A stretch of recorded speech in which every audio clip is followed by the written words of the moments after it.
जो टॉपिक लगे तुमको कठिन उसे मैं करूँ आसान, एक बार समझ लो भूलोगे ना मेरी जान। तो आ गए मतलब अब पेपर आ गए, इसलिए तुम मेरी वीडियो में आ गए। पेपर ना आए होते तो तुम इस वीडियो में क्या, तुम अभी तक फोन में यूट्यूब में क्लास 10 सर्च ही ना करते। पेपर आ गए इसलिए तुम आ गए। तो देखो, आज की इस वीडियो में जैसा तुमने थंबनेल में देखा, इंपॉर्टेंट टॉपिक बताने वाला हूँ, चैप्टर 5 अरिथमेटिक प्रोग्रेशन। ठीक, तो ये तुम्हारा कौन सा चैप्टर है? ये तुम्हारा चैप्टर है 5 मैथ्स में, 2025 एंड 26 के सिलेबस के मुताबिक। ठीक, अब एक बात समझो, अरिथमेटिक प्रोग्रेशन में तुमको पढ़ना क्या है? अरिथमेटिक प्रोग्रेशन, इसको देखो, बहुत से बच्चे अरिथमेटिक कहते हैं, बहुत से बच्चे अर्थमेटिक कहते हैं। तो मैं उनको बता दूं, ये अर्थमेटिक होता है। यहाँ पर आई जो है ये साइलेंट रहता है, आई जो है वो साइलेंट रहता है, इसलिए हम लोग इसको अर्थमेटिक प्रोग्रेशन कहते हैं। अभी मैंने अरिथमेटिक इसलिए बोला जिससे तुम जो कहते हो वो तुम्हारी गलती ना हो। ठीक, अब एक बात समझो, इंपॉर्टेंट टॉपिक्स देखो।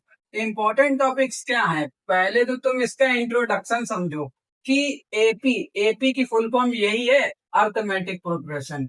ये एपी होता क्या है?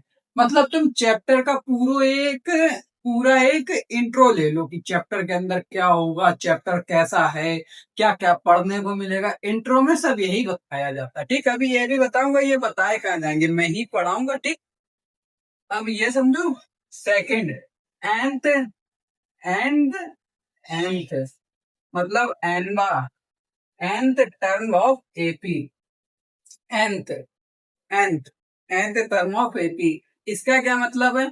जैसे तुम्हारी देखो एपी ऐसे होती है, एक, एक, 4, 8, 12, 16, फिर ऐसे dash dash dash dash dash, फिर यहाँ पर तुमको लिखकर आएगा 108।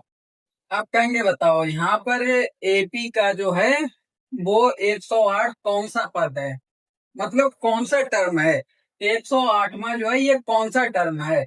अब एपी का तुमको बताना है ये कौन सा टर्म है। तो ये देखो, ये तुम्हारा फर्स्ट टर्म है, A1, A2, A3, A4, A5, और ऐसे कर करके ये AN तक है। अब तुमको बताना है ये कौन सा है।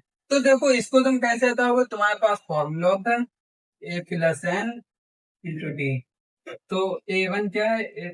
A1 है 1, और प्लस में N है, N है, N है, A है। एक मिनट, एक मिनट,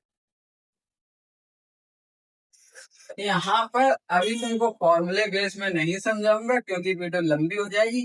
एक बात ये बताना चाहता था, जैसे ये देखो, ये तुम्हारी एक टेबल में बढ़ती जा रही, कैसे टेबल? ये अरिथमेटिक प्रोग्रेशन जो है ये होता क्या है? अरिथमेटिक प्रोग्रेशन एपी क्या होती है? अभी हाँ देखो, 1 से 4 की ओर आओ, कितने बड़े? 4। 4 से 8 की ओर आओ, कितने बड़े? 4। 8 से 12 कितने बड़े? 4। 12 से 16 कितने बड़े? 4।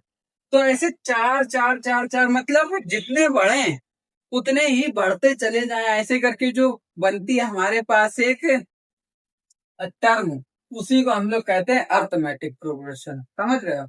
हमारे पास एक जो ये बन रही है, प्रोग्रेशन बन रही है, ये प्रोग्रेशन को ही हम लोग अर्थमेटिक प्रोग्रेशन कहते हैं। क्योंकि अब 16 से आगे जाओगे 4 होगा, फिर आगे जाओगे 4 होगा, ऐसे 4 बड़ा बढ़ा के 108 तक बढ़ाएगी।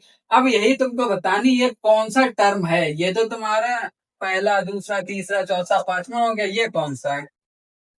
तो यही तुमको ऐसे बताना होता है। ठीक है, एंड टर्म ऑफ एपी, ऐसे ही तुमको एन का, n, and term, n term यहाँ पर कौन सा है? 108, यही तुमको होता है ना कौन सा टर्म है। तो ये तुम्हारा इंपॉर्टेंट है, डबल स्टार लगाओ, पेपर में सीधा क्वेश्चन इसी से आता।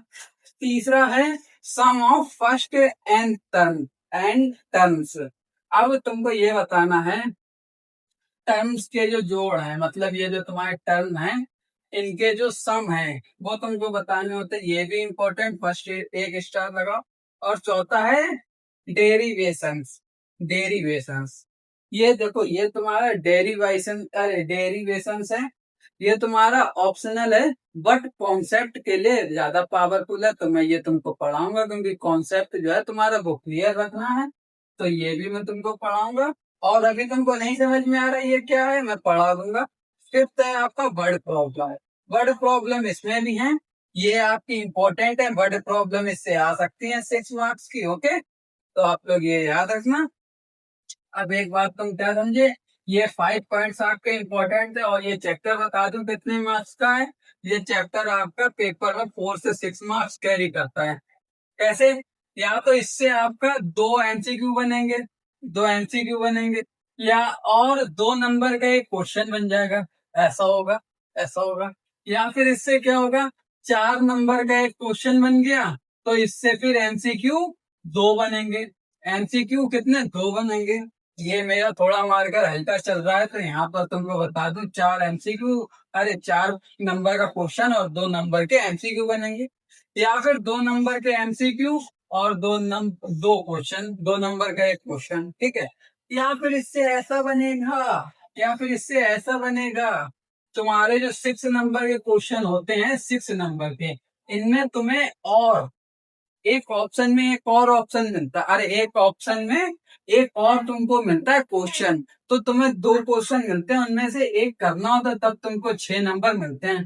तो 6 नंबर में इससे भी एक पूरा का पूरा आ सकता है, पूरा का पूरा आ सकता है। अगर वो भी आ गया, तो फिर हमारी ये वाली कंडीशन अप्लाई होगी। कौन सी, ये वाली। अगर 6 नंबर का नहीं आता है, तो ये वाली कंडीशन अप्लाई होगी, ठीक है। और कभी कभी ऐसा होता है कि 6 नंबर वाला ना आए और ना ये हो, तब भी हमारी कंडीशन ये ही अप्लाई हो जाती है। मतलब कहने का ये है, अगर 6 नंबर का एक क्वेश्चन और में आ गया, 6 नंबर में एक इसका क्वेश्चन और में आ गया, तो फिर हमारी ये कंडीशन अप्लाई होगी, ये समझ गए। और नहीं आया तो हमारे चांसेस हैं, या तो हमारी यही वाली कंडीशन फॉलो हो या ये वाली हो। ज्यादातर मैंने देखा यही वाली कंडीशन फॉलो होती है, और एक ये वाली होती है 6 नंबर वाली। ये वाली बहुत कम होती है, लेकिन तुम्हें मैंने बता दिया कि इस चैप्टर से कैसे आता है, समझ गए। तो इस चैप्टर से ऐसे आता है आपका सर क्वेश्चन, तो समझ गए होगे। आई होप आप लोगों को अच्छी लगी।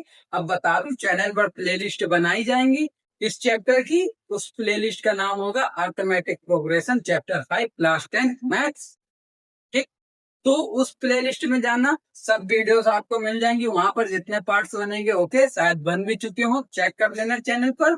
और पिछले पार्ट्स, अरे पिछले चैप्टर्स नहीं देखे मैथ्स के, वो देख लो। साइंस की भी मैं पढ़ाता हूँ, साइंस के भी देख लेना। ओके, तो सब चैप्टर्स मैं आपको पढ़ाऊंगा।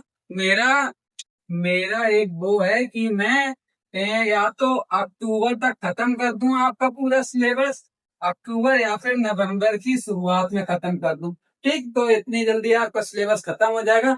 मेरे साथ जुड़े रहो, आपका सिलेबस पूरा खत्म हो जाएगा, और केवल इंपॉर्टेंट पढ़ाता हूँ मैं, ठीक। तो मिलते हैं नेक्स्ट वीडियो में, आज के लिए इतना ही, बाय।